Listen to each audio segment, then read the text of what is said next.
Hi, my name is Rachel. I am the mother of a wonderful 4-year-old boy who had severe autism and has now recovered, and that is in part due to methyl B12 injections and Dr. Neubrander. And I want to tell you a bit about our journey with methyl B12 injections. So before having Riley, I was a MIT Knight Fellow. I was an editor of science journals and a science reporter. And my head was very much in that place of science. So initially, we didn't really consider biomedical options because I knew that they were not well received by the mainstream scientific community. So we were a little reluctant to start trying any of those approaches with my son. And he was making progress with the therapy that we had been doing, which was a method called Sunrise. It's a play therapy. So he was making progress, but progress was very, very slow. And we got to the point where I felt like I was really going to burn out because I was running his Sunrise program. It's a program done at home, and I felt that I was going to burn out before he would recover. So I wanted to start exploring things that we could do in addition to his Sunrise therapy. And we found Dr. Neubrander, and we were interested in the methyl B12 injections at first because we knew that I had a genetic mutation that made it difficult for me to process B12, so we thought it was likely that my son would as well. And we found out that he did. So we started him on the methyl B12 injections 9 months ago, and we knew within 2 weeks that he was going to be a responder because he had an explosion in language. He had previously been saying 2 or 3 words at a time unprompted, and suddenly he was speaking in full sentences, and also the content of what he was saying was quite a bit different. So there was less and less scripting to the point where now the vast majority of his language is original sentences, and he scripts maybe 5% of the time, and usually it's just a single sentence, and 99% of the time it actually fits the conversation, so it's in context. So he's actually moved off of the spectrum. My son no longer meets the diagnostic criteria for autism. He lost his repetitive behaviors we believe, due to the methyl B12 injections. And he no longer is isolated in his play. He very much enjoys playing with his friends and his family. He has friends his own age who he likes to play with now, and he did not have any friends his age before we started the methyl B12 injections. And the other major change that happened around the 6-month mark with the methyl B12 for Riley was that his flexibility suddenly improved tremendously, to the point where he is now, I would say, more flexible than the average 4-year-old. He's very easygoing. He knows what he wants, but he's very easygoing about changes in his routine or changes to his day and things not going his way, whereas before he was a very, very rigid child, as are most on the autism spectrum. You really couldn't have any variation. And now he tries new foods. He's just has grown in so many areas in terms of flexibility. He used to have problems with transitions also, and again, right around the 6-month mark, those transition problems just seemed to vanish. He used to have a temper tantrum probably 80% of the time he would come home. The short journey from the car to the house would be a screaming fit, and now that just doesn't happen anymore. And that's due, we feel, to the MB12. So how difficult is it to do this? Well, I actually was nervous about giving my son injections because while I did have a scientific background, I didn't have a medical background, and I'd never given anyone injections before. And so I was nervous, and I was skeptical that we could do it on a daily basis. And I have to say that after the first 3 or 4 times of giving him the shot, it really is just a shot in the bum. You don't have to find a vein.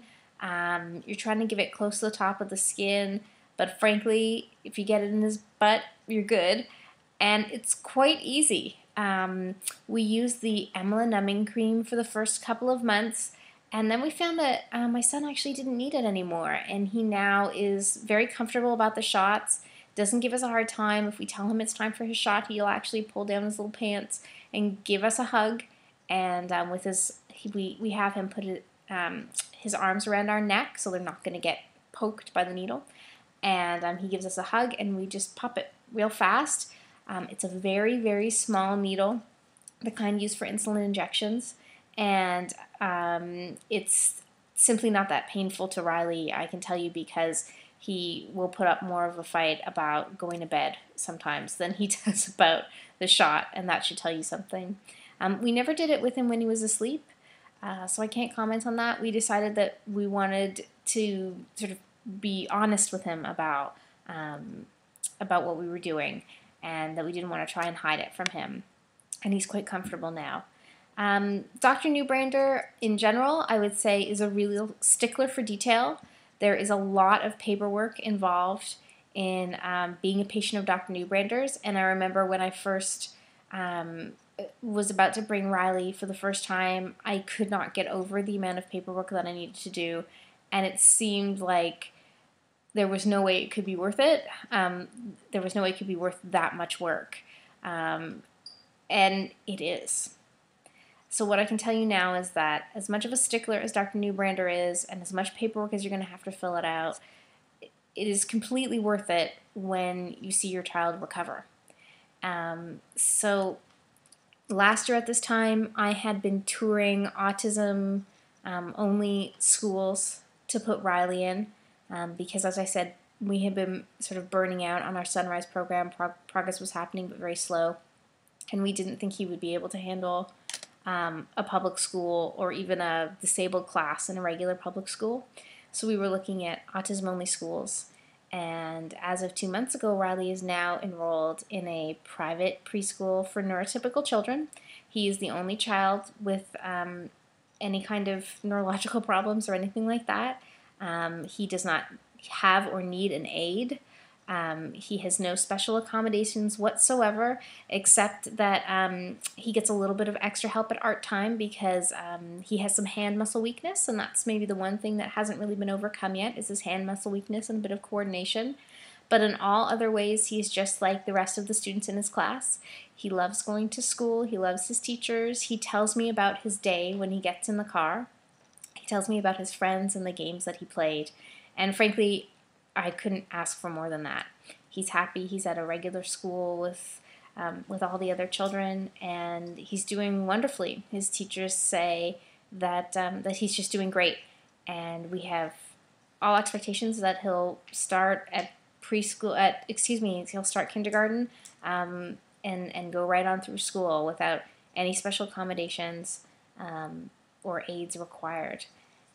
So I would definitely recommend that you try methyl B12, and Dr. Neubrander specifically, if you're considering it. I would very much endorse going to him and trying out this therapy.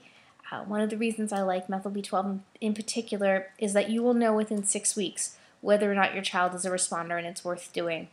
It is not like many other kinds of therapy where you might have to go quite a while trying something that's very difficult without knowing whether it's helping your child. You should know very soon. The changes can be quite pronounced in a positive way. As for negative side effects, we did experience one negative side effect, which was that Riley, there was an increase in Riley's mouthing of objects, and that lasted for 4 months. Dr. Neubrander had informed us previously that it would last between 3 and 6 months, and sure enough, at 4 months, it just started dropping off to the point where it really doesn't happen now at all.